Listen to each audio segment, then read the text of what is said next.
చేయగల ఇన్ఫ్రాస్ట్రక్చర్ పైన ఎక్కువ మీరు నాకు ఫీడ్బ్యాక్ ఇచ్చారు. 100% ఇన్ఫ్రాస్ట్రక్చర్ చాలా ఇంప్రూవ్ చేయాల్సిన అవసరం ఉంది.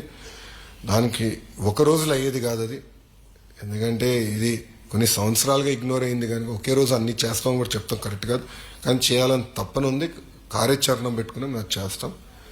యూనిఫామ్స్ ఒకటి నేను సర్ప్రైజ్ అయ్యా. అందరు చాలామంది అన్నారు, ఒక కనీసం 6-7 అడిగినారు ఇంటర్లో యూనిఫామ్ ఇస్తే బాగుంటుందని కోరారు. అది మేము చర్చించాం, కానీ మేము అనుకున్నాం ఇది ట్రాన్సిషన్ కదా, మళ్ళీ కాలేజ్ కట్టుకు వెళ్తారు కదా, యూనిఫామ్లు అవసరమా అనుకున్నాం. దానిపైన గురించి కూడా మనం ఆడదాం. దాంట్లో ఎలాంటి డౌట్లు అవసరం అనిపిస్తే చేద్దాం కూడా, ప్రభుత్వం సిద్ధంగా ఉంది. అదే దాంట్లో ఎలాంటి సందేహం లేదు. ఇట్లా మీ ఫీడ్బ్యాక్ అంతా మేము చాలా సీరియస్గా తీసుకుంటాం. ఇది మిమ్మల్ని ఏదో వాల్ పైన రాసేదని కాదు. మీరు రాసిన ప్రతి ఫీడ్బ్యాక్ మేము సీరియస్గా తీసుకుంటాం.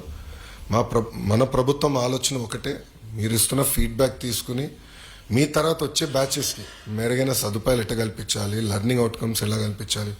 మర్చిపోయా, మీరు ఇంకో మాట కూడా రాశారు, కాంపిటేటివ్ ఎగ్జామ్స్ కోచింగ్. అది నేను చూశాను, మీరు అది రాశారు.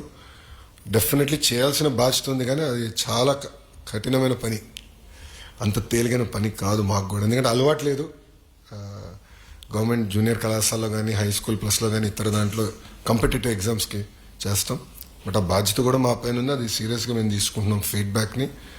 మన ప్రభుత్వ లక్ష్యం ఒకటే, మన సమస్యలు ఏమున్నా మనం కూర్చుని మాట్లాడుకోవాలి, మీతో చర్చించాలి, తెలుసుకోవాలి, దాన్ని ఎట్లా పరిష్కరించాలనే బాధ్యత మా పైన ఉంది. సో గౌరవ ముఖ్యమంత్రి గారు ఈరోజు కూడా క్యాబినెట్ మీటింగ్లో మాకు అదే చెప్పారు. అన్నీ మీకు అనుకుంటే ప్రమాదం, నిరంతరం మీరు నేర్చుకోవాలి అని పదే గౌరవ ముఖ్యమంత్రి గారు కూడా మాకు చెప్పారు. ఇది దయచేసి మీరు అందరూ గుర్తుపెట్టుకోవాల్సిందిగా కోరుకుంటున్నాను. అంతేకాకుండా ఈరోజు చూస్తే మహిళలే పెద్ద ఎత్తున ఇక్కడ మంచి టాపర్స్గా ఉన్నారు.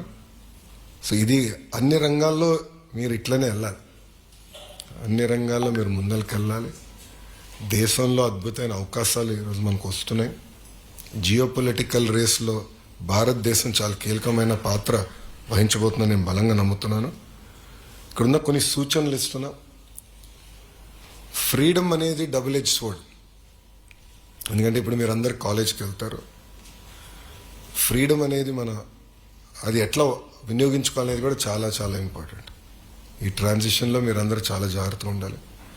రెండోది, డ్రగ్స్కి దూరంగా ఉండాలి. మీరు చూస్తే డ్రగ్స్ వద్దు బ్రో అన్న క్యాంపెయిన్ తీసుకున్నాం.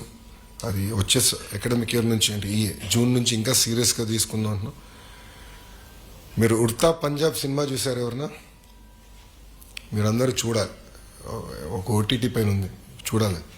అంటే డ్రగ్స్ వల్ల ఎలా ఒక తరం నాశనం అవుతుందని, చాలా డేంజర్. సేమ్ థింగ్ గంజాయి విషయంలో కూడా ఏంటంటే ప్రభుత్వం చాలా సీరియస్గా ఉంది. గౌరవ హోంమంత్రి గారు అనిత గారి నాయకత్వంలో మేమందరం క్యాబినెట్ సబ్ కమిటీలో ఉన్నాం. మేడం గారు కూడా దానిపైన చాలా సీరియస్గా తీసుకుంటున్నారు. సో డ్రగ్స్ విషయంలో కూడా మీరు చాలా సీరియస్గా ఉండాలి. రెండోది, జీవితాంతం కుటుంబానికి అండగా ఉండాలి.